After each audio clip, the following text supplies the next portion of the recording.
How's it going, guys? We're back at it again, and today we're going to be looking at Heroes of Hammerwatch, probably one of my more favorite games, and we are going to be going over a skill power build today. And this works for pretty much any class that uses skills as their main source of damage.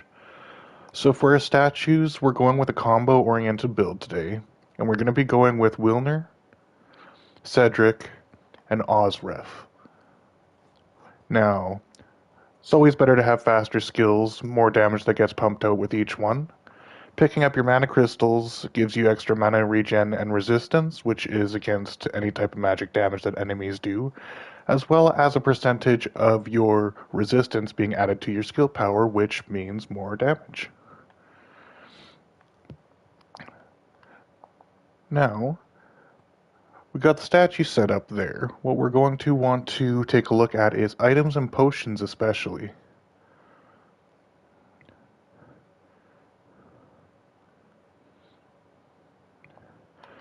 So we're just going to snag a bit more of the gold there with our ores. Now, the two big ones that you want to start with here, hopefully it doesn't take too long to roll for it, is we want the Lucky Hat and the Heart Seeker. Or not Heart Seeker, Lucky Hat and the Staff of Volatile Casting. So we got the Lucky Hat. Now, the rest of the items aren't too well rolled, so we will just keep rolling. There we go. Get a bit of extra ore there. Damage to undead. Extra magical damage to primary attack, which isn't going to be a big thing. We'll pick up some keys because we want to make sure we have enough when we go in to hit all the chests.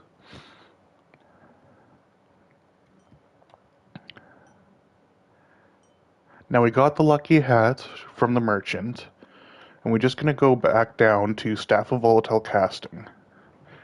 And both of these are attuned, which doubles the effect that they have.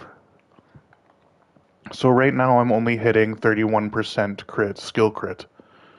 And then I have 3 luck right there. Or not 3 luck, sorry. 8 luck. From the Lucky Hat. Now, all of this together means that our skills are going to crit a lot more and deal a lot more damage from the crits. Now, if we go over to our skill, or potions for the skills, we want Evil Infusion. So when we cast our skill, it's going to take a chunk of our health, but we're pretty much immediately going to shoot back up to full health with the potion there. We want Frenetic Eruption, which means every time we crit, we have a chance to automatically pop us into combo. We are going to want Wicked Sickness, which skyrockets our damage during combo. And pretty much all the time that we're dealing damage, we're going to be in combo anyways. So you can never go wrong there. Elemental Bruiser is going to raise the cost of our skills and buff the damage, as you can see there.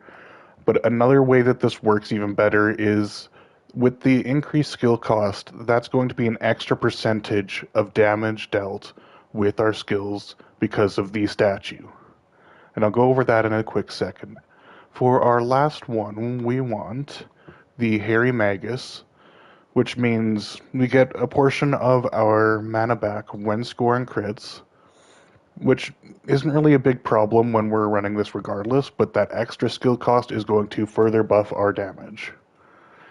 So if we go back down to effects and look at our statues, right there, 5% of the skill cost as damage to your skills. Which means that's about 15, if my math's not wrong, for our 337 costing skill there. On each and every crystal. And if we go over to the orb, you can see that already almost doubles the damage that we're going to be dealing. Just from that passive from the statue.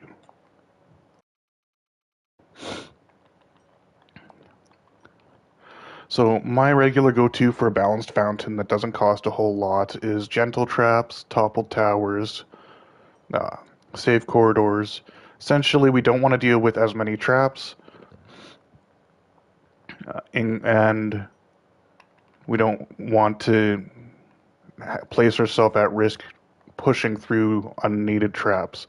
However, traps usually have chests, and we do want to always get the chests. So, in turn, this makes traps less dangerous and lets us even avoid some of them with glass walks. Lousy consumables, again, we are not going to be healing with our potions for the most part. Our skills are going to be healing us, so that's not a big deal to have. We are going to almost instantly melt most enemies we run into, so elites aren't going to be a big deal either. Same with mini bosses on the floors. Secrets, yeah, it kind of sucks not having them in our runs, but it's important to balance everything else out, or else we end up paying an arm and a leg for our fountain. Now, again, this is only 450, so it's pretty efficient. You can run it almost every single time. So we got our potions, we got our fountain, we got our statues. We still have some leftover blood rights from previous runs.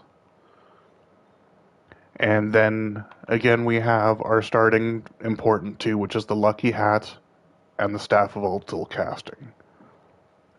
Because it's very, very important to have the crit that we need, since it's heavily based on dealing your crit damage, which will put us and keep us in combo. And it basically just cycles through between the crit causing the combo causing extra damage dealt from us, and the luck also increasing the crit chance and the damage from the combo. Luck affects almost everything in the game. And this may seem like low skill power, but you'll see that it does just fine. We're going to go on NG8. And all the passives are already purchased from the world. We got the dragon there as a pet as well to pick stuff up for us. And then we are going to buy the ores. That way, if we use the elevators, we get taxed the least amount. You always want to buy the ores once you're finished getting everything from town, so that you stay getting as much as you get out of each run possible.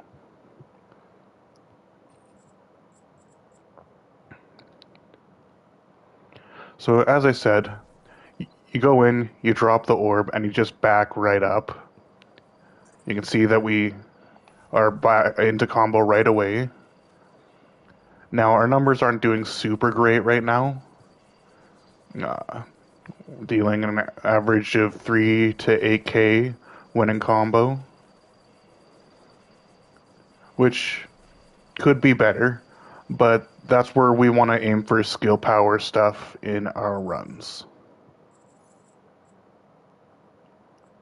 And again, all the damage dealt from our skills, a giant chunk of it is returned as health. We only have 324 health, so we're very rarely going to be under full health. You toss this skill, the Orb of Winter is what the build's focused on, but with that being said, you also have your Nova, which is your R1. It does a lot of damage as well. And you can just pop around the corner, cast it, and get back behind the safety of a wall so that ranged stuff doesn't hit you.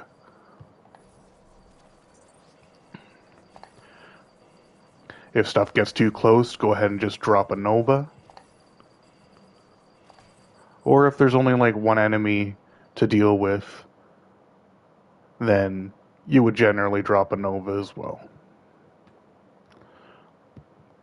So there's our skip. We're going to make sure we got everything dealt with on this floor,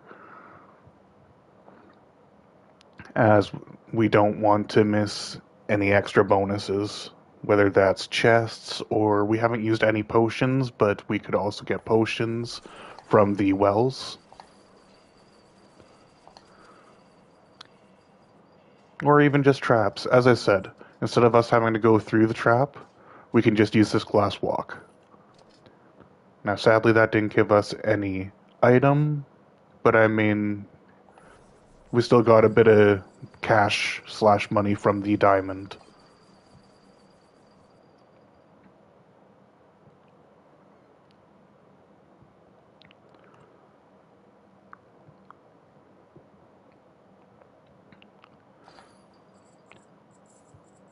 Now, if you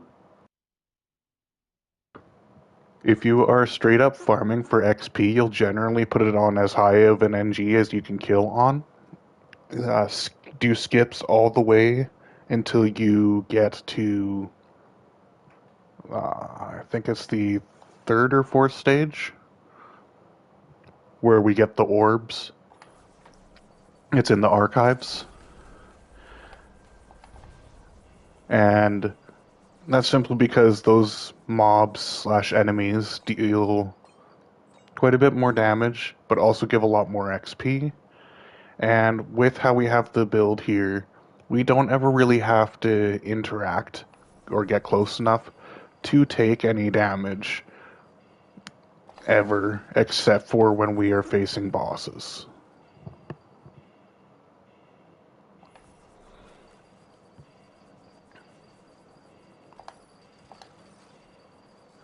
Now, me being impatient, we can just run right through. Once you learn what each mob's attack is, then you can quite literally just blast through in this fashion.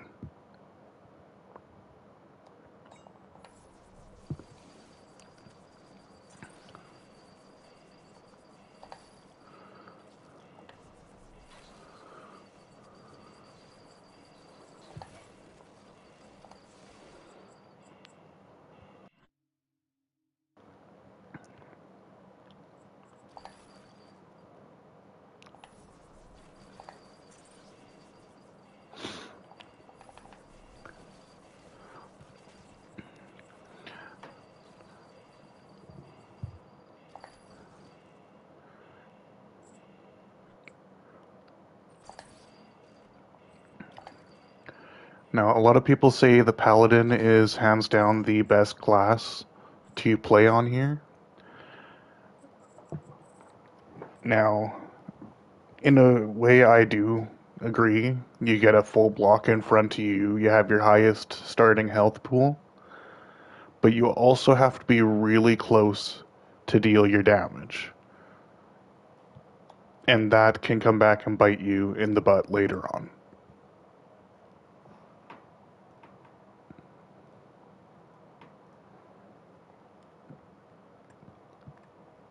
So we have that chest there, and we do not want to miss out on free items since we stocked up on the keys beforehand. So we are going to search for the button. There's our skip.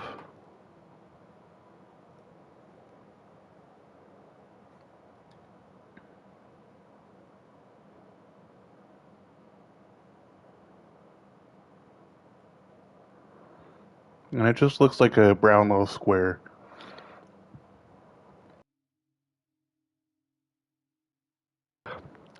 And one thing that never changes is it will always be on the top portion of the wall. So it won't be on these sides and it won't be on the bottom. It will always be from the top side.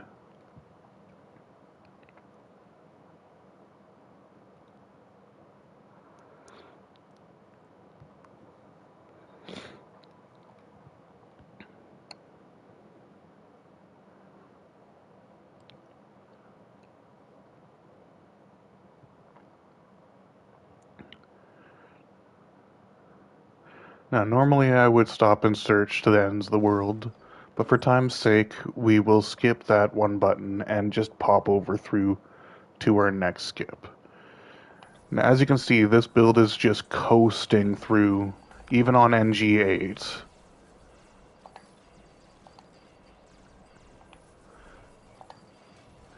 Even when we take damage, our health is going back up so fast because of the skill power and skill damage, where it ends up healing us.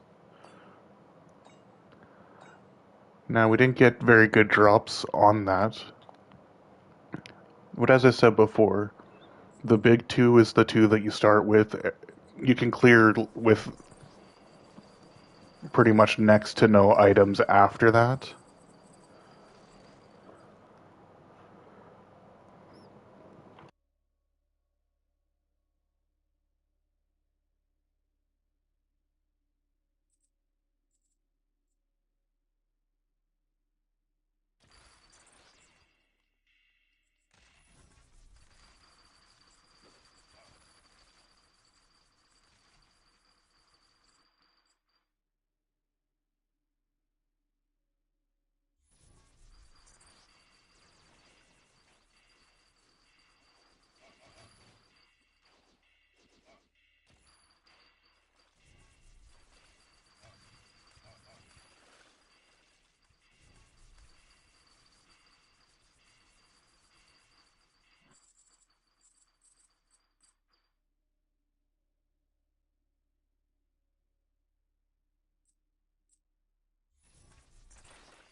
Now, with that trap, you can see how I waited for one cycle of it to go around. That's because the spike traps probably deal the most damage of traps in the whole game. They are probably the main thing, trap-wise, that will end up killing you. So it's always better to play it safe with traps. You'll find that the only time you're popping health potions with this build is on bosses and on traps, if you're wanting to just rush your way through them.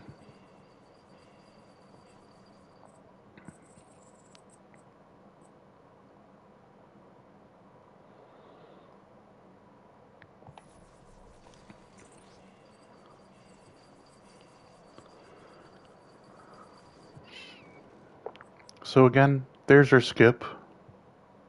If we go back over the map, we can see that we hit everything and didn't miss out on anything we needed to pick up. So we will go up and hit this again.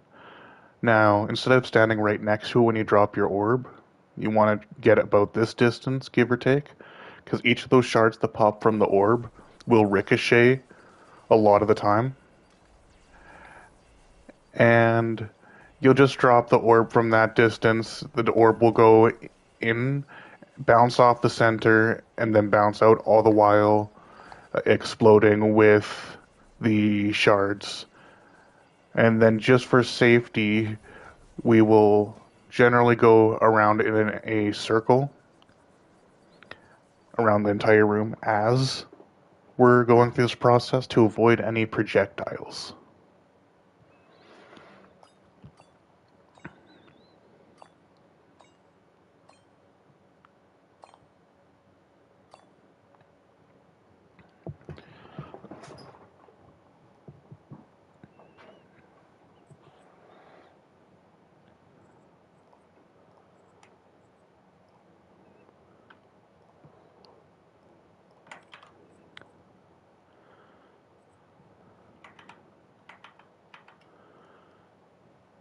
Now we're still just blasting our way through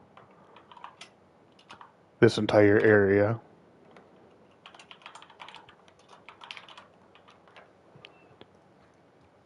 This is the archives that I was talking about for XP farming. You generally go through up until this area, and then you stop using the skips. So I will also show that off in this video.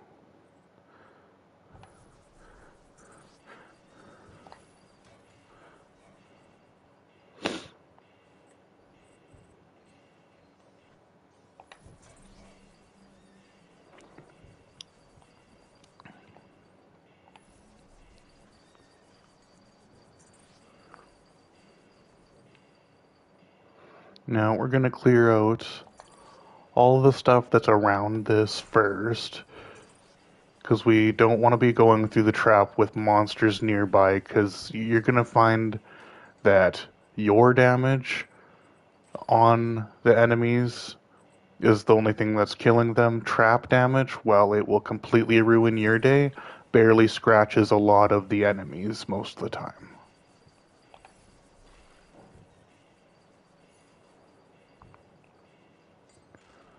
So again, we're just going to continue going through this. Drop that there for anything that's still chasing. I'm going to wait for this to go by.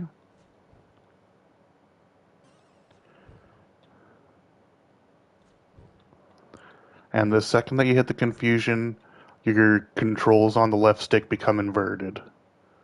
Well, right stick too. So you have to push down to go down into it, and then you immediately, once you get hit by the confusion, have to push up and then to the right to come back the way we came.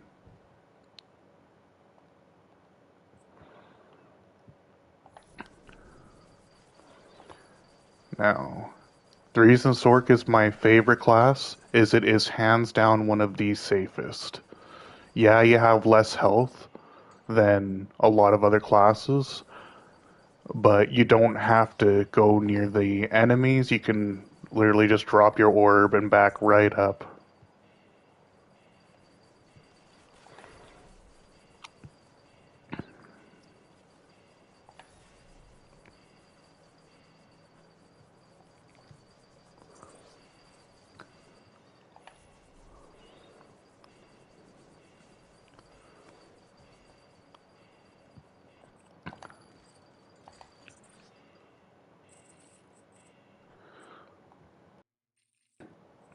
Now you want to be careful with these portals, as they will drop you right into a trap and you don't know what one they're going into until you walk into the portal. So we have this one.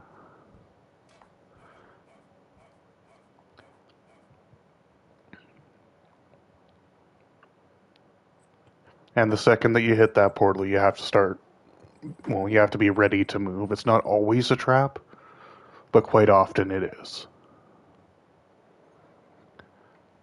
Now, since we are not skipping this one and we are going to go right to the boss, we want to make sure that we have all the books.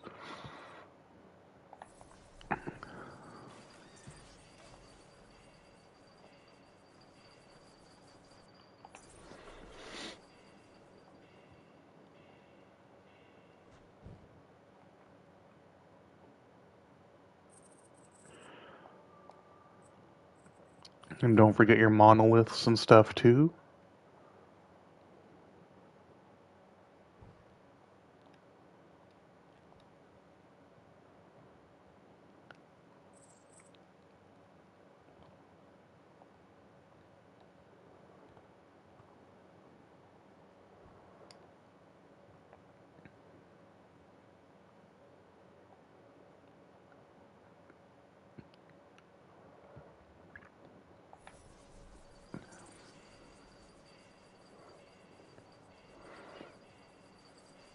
Actually, instead of taking forever and searching for the buttons, I will just skip this and go straight to the chambers.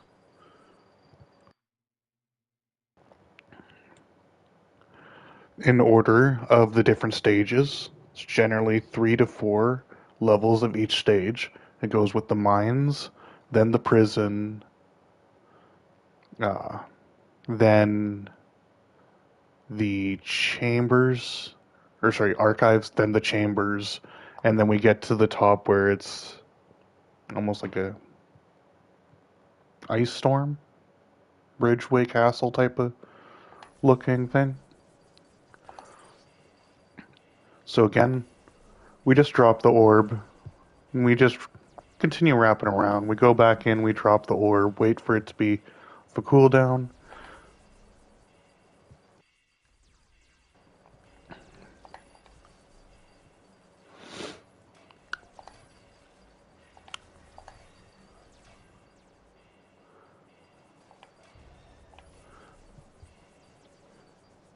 And nice. Not only did we get a boost to our max health and mana by a lot, we also got the Scepter of Kings. And then skills cost less mana, which is a shame. And then extra skill speed. So overall, that just gave us a big boost to our damage. If we go down here and look, we have extra magic piercing, which is going to help us quite a bit. We got some extra crit from the Staff of Unstable Casting, extra skill speed. Cape of Flamewalker is nice because it stops collision with enemies, but you're usually not going to want to be that close anyways. Skill power is going to be our base damage. Now, roughly what the damage formula looks like is it takes your power from your damage. Hybrid damage is both physical and magical, which means any type of resistance piercing and physical piercing will both help the skill deal more damage. So we got our 20 damage, and then you add on the percentage with the skill power, which as you can see is 510%. And then we have our crit, which is 37.9%. It also shows the crit damage, which is 710%. And then we add on luck to all of that, and we're probably looking at about a 70 to 80% skill crit chance. And then that in turn brings us into combo, like we mentioned earlier, which multiplies our damage by even more.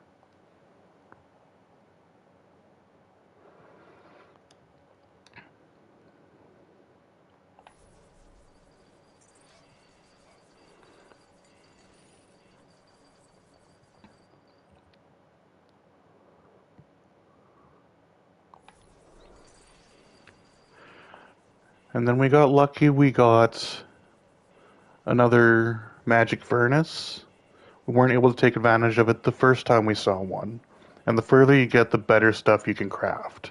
So we're going to want to get about 15 more ore. Hopefully we can get that in this level, and then come back to that to raise our skill power even more and make us do even more damage.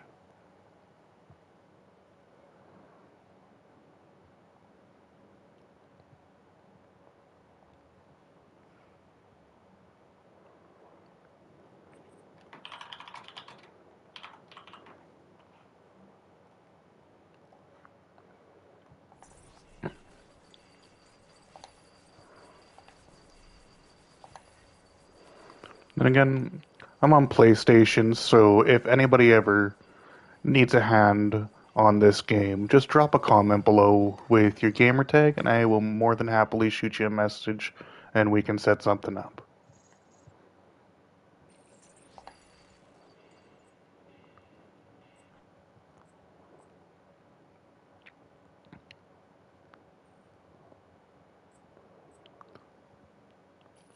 So they're the last of the ores that we need are. So we're gonna go back down to that anvil magic furnace.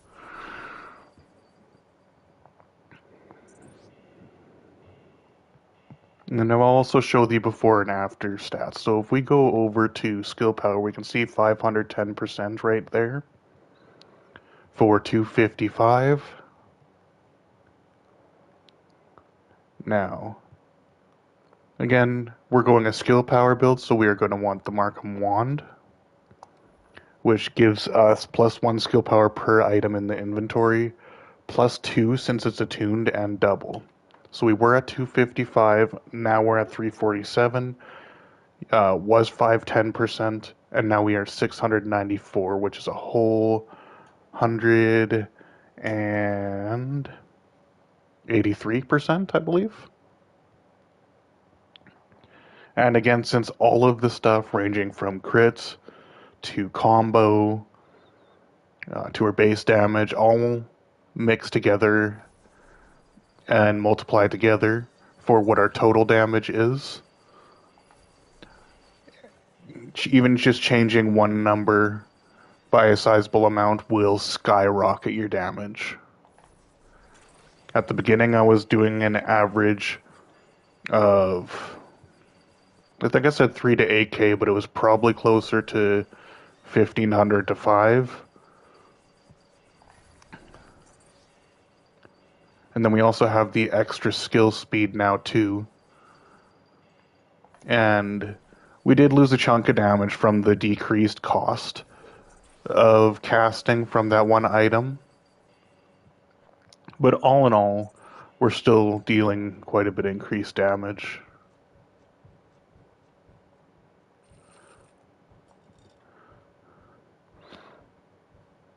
Now, that does say 50 physical damage.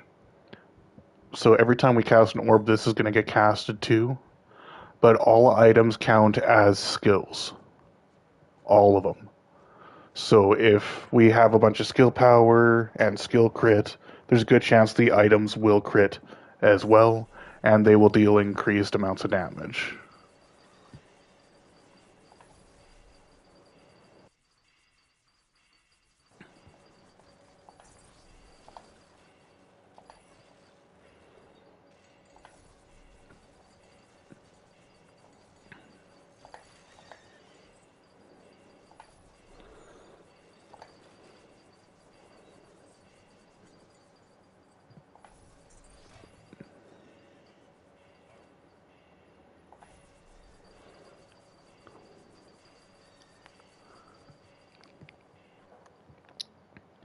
Now, the most important thing when you're running through this is better safe than sorry, because if you die, you have to start at the beginning of the tower again.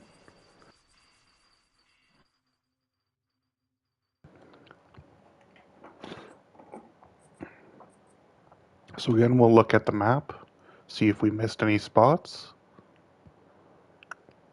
It's looking like we missed the one trap down here,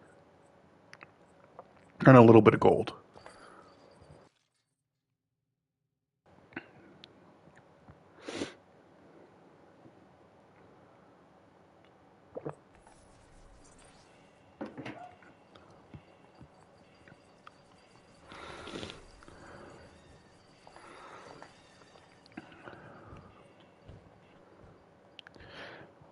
Now, this trap, you can be patient for all these fireballs and get the pattern down. I found the easiest thing, quite literally, is wait for that crossover when it starts going vertical with the fireballs. You can see the chest that we want to get down there, and we just go straight down and diagonal. Now down here, we wait for that last one there, and then same thing. The reason we do the vertical and up here, and then the horizontal down there, is we don't want to get hit immediately.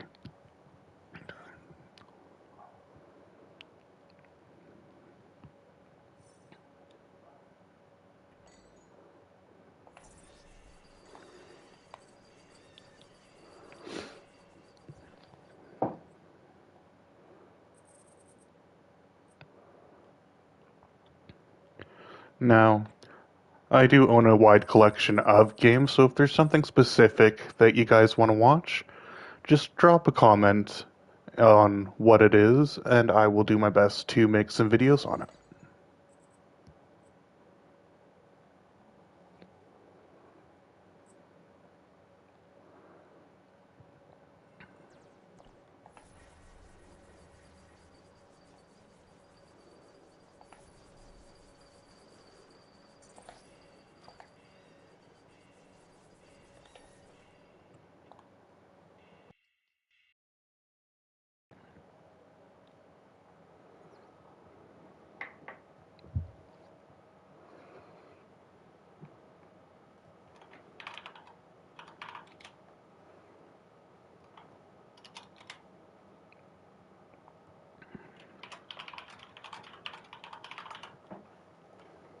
In one quick moment.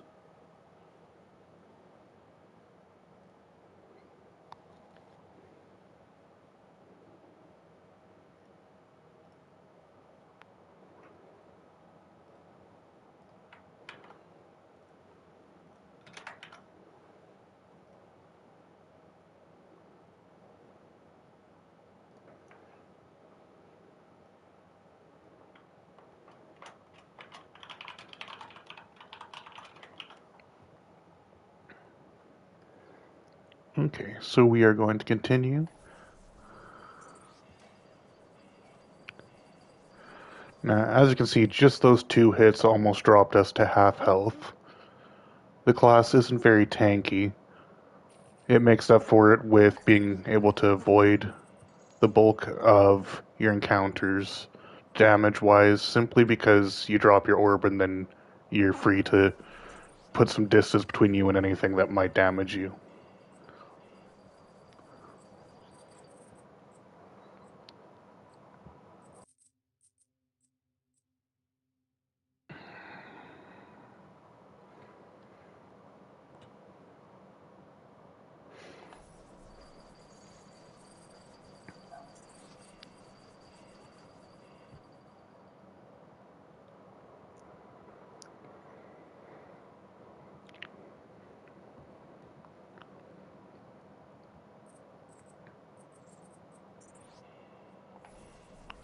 Now, as I mentioned before, best place to get XP is this stage because it's big rooms, just packed with enemies.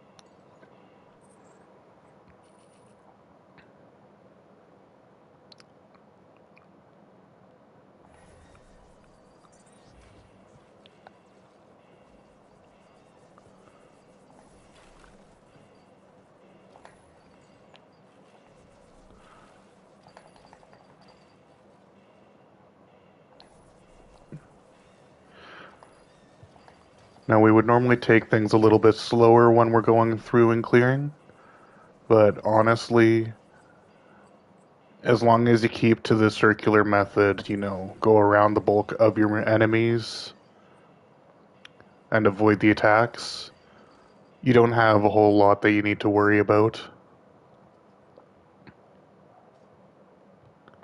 Luck also affects drops for monsters, including items and keys. Now this one, you normally take a little bit slower. I find that that just makes it more difficult than it even needs to be. You wait for it to come out to the second one, and then you follow that pattern of it opening and go down in diagonal.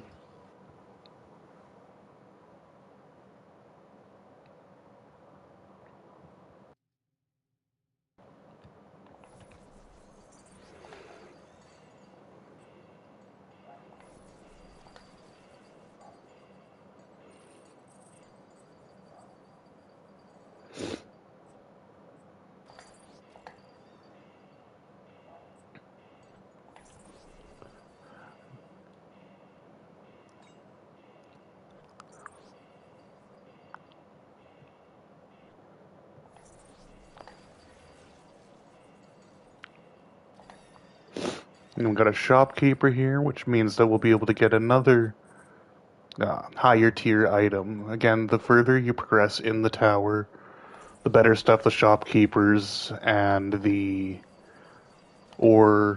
magic furnaces will have. So now we got the Markham's amulet. So you can see in the brackets number 2 right there beside Markham's mastery. That's an extra set bonus that we'll get. So that's another 0.25 per item for both defensive armor and resistance, so physical and magic defense, as well as the extra health per item that we got. Now we don't really need mana regen because we got so much of it. This can get handy to take aggro on stuff if you take damage past a percentage of your health. We don't really need a whole bunch of extra crit, and blocking damage you can never go wrong with.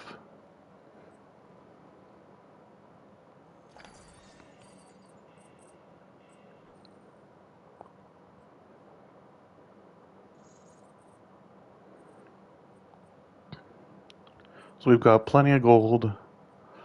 We're pretty much fully built at this point.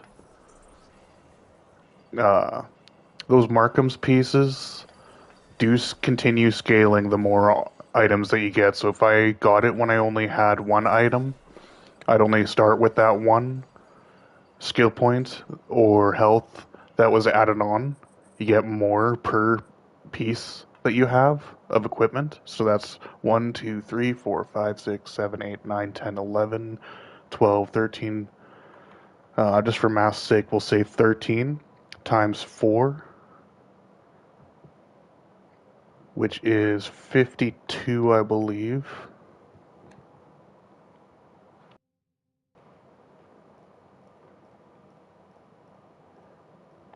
Yes, 52. And then, since those Markham's pieces are tuned, we get double the bonus, which would be a total of 110 skill power. If we go over to the amulet that we got, that will be 2 health mana per item, so that'll be an extra 220.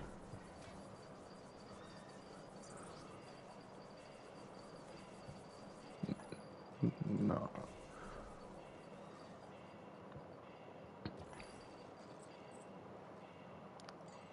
Or not 220, 208, sorry.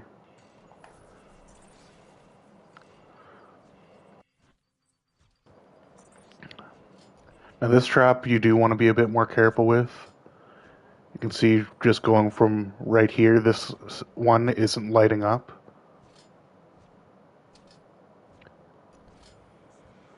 Now, if we go like that, we can see right up to the edge but not on it. You can see which ones are lit up and not safe to go on.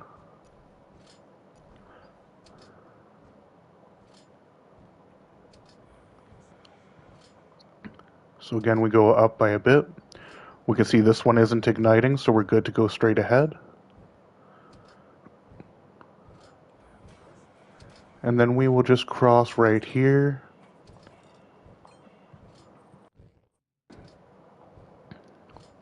And more or less just rinse and repeat. So we go down, then this one's safe again.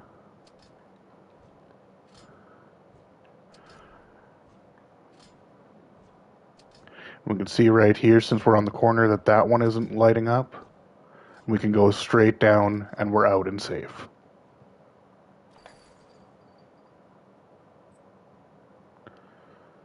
Not that we're going to need that gold key, but we might as well snag it.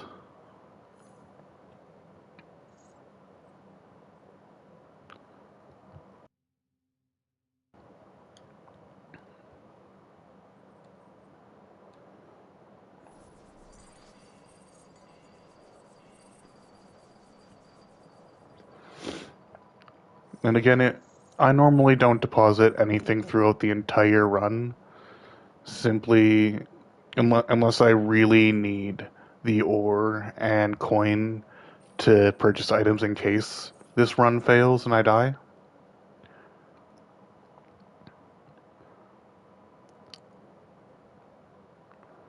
And the reason for that is there's a couple different items in the game that, well, only one actually that I can think of. One, it's called a Dragon's Tail, and for every 1,000 gold you have, I believe it is, you get an extra percentage of damage dealt, like 1% on the dot.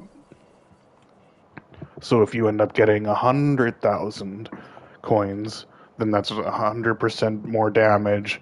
And again, this is adding on to everything else because it multiplies together on how much damage you're dealing.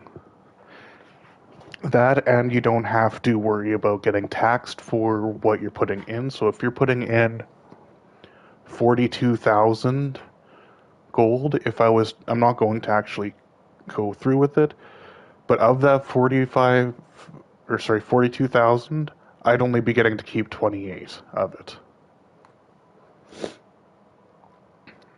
So for this boss, it's going to be the vampire, and we picked up the crosses throughout our chamber run. And again, you want to avoid those because those really hurt. That circular move that he does with the darts,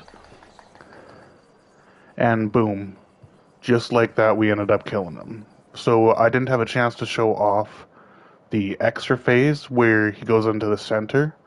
But when he goes into the center, you want to go onto one of these crosses and activate it and stay in it until he's done, or else he will lifesteal off of you, taking a massive chunk of your health and healing himself. So this is that top castle stage I was talking about, the battlements.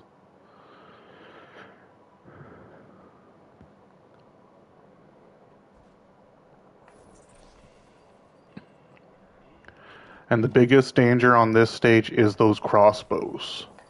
Or ballistas, I believe is the technical term for them. If you take damage from those, like you can see, I'm not taking a lot of damage from anything here, but we will eat one of these shots. And you can see that it just chunks.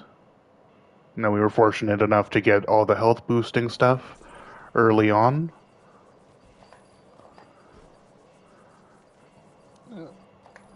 But in general, that will decimate and one-shot you if you don't have all the health items. So it's just best to try and take those out right away. The rest of the stuff you can kind of just group up.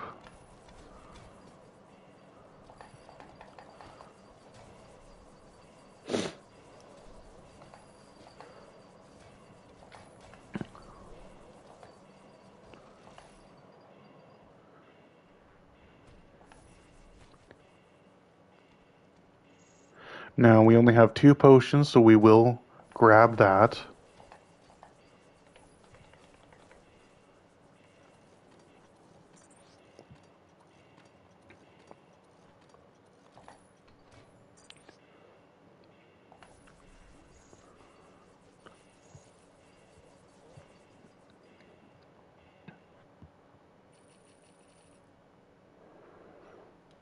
And we don't ever want to forget all about all the potions and stuff that we can get in those barrels.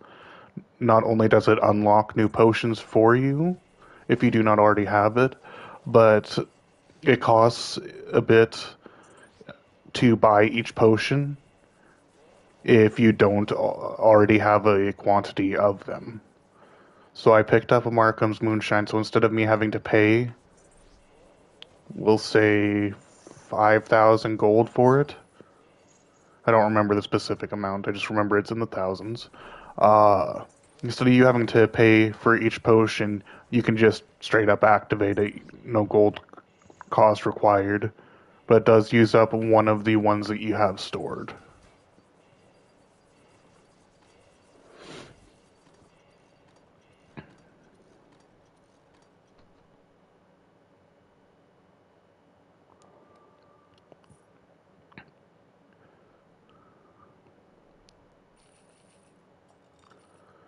This is another really nice item. If you get below half health, you'll get a heal aura dropped onto the ground, or sigil, uh, and it will restore almost all your health. It says 7.5% of your max health for 5 seconds with a cooldown of 10 seconds, but honestly, it ticks a lot faster than once per second.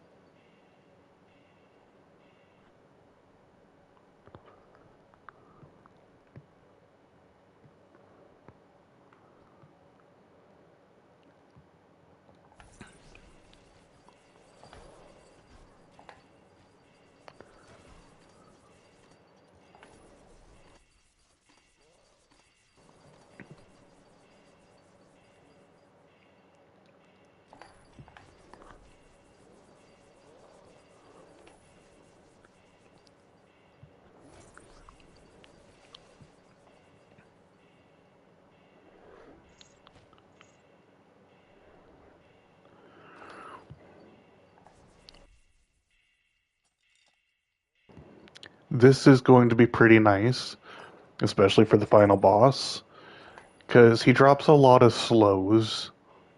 And there's one thing that almost regardless of the difficulty you're running on that is guaranteed to one hit you is its frost breath. And by us having that, there's a general snowstorm going on during the boss that moves you around and classifies as a slow as well. And those boots should prevent us from having our movement docked. Now it's kind of hard to see the glass walks, but you can tell with the broken walls where to go. Don't really have a lot of use for that since we don't use attack power on this build.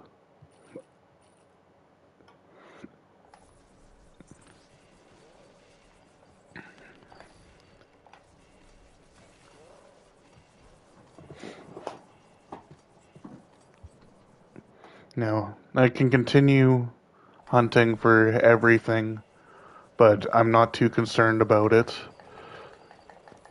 Now, during this last part with this fountain here, I generally will use up all my potions and do a loop and just spam my skills. We didn't really need to use the healing potions there though, but we will grab, and so we aren't able to grab this since we're already max health, max mana, max potions. Now, the item that you want to really hope for during your run is a phoenix feather. Shoot. This is still pretty good though. It means if you have an instance where, like the fight, frost breath, it's basically a massive DOT, but it will damage you fast enough to pretty much count as a one shot. That will make it so that after the first tick, I have a second to move out of it. But the Phoenix Feather, every time you have potions, you have the potions, and every time that you would take a damage instance that would kill you, you use up a potion instead. So if you make a mistake while you're running the boss, or anything like that, you take damage, well, it uses up a potion instead of you dying and having to restart your run.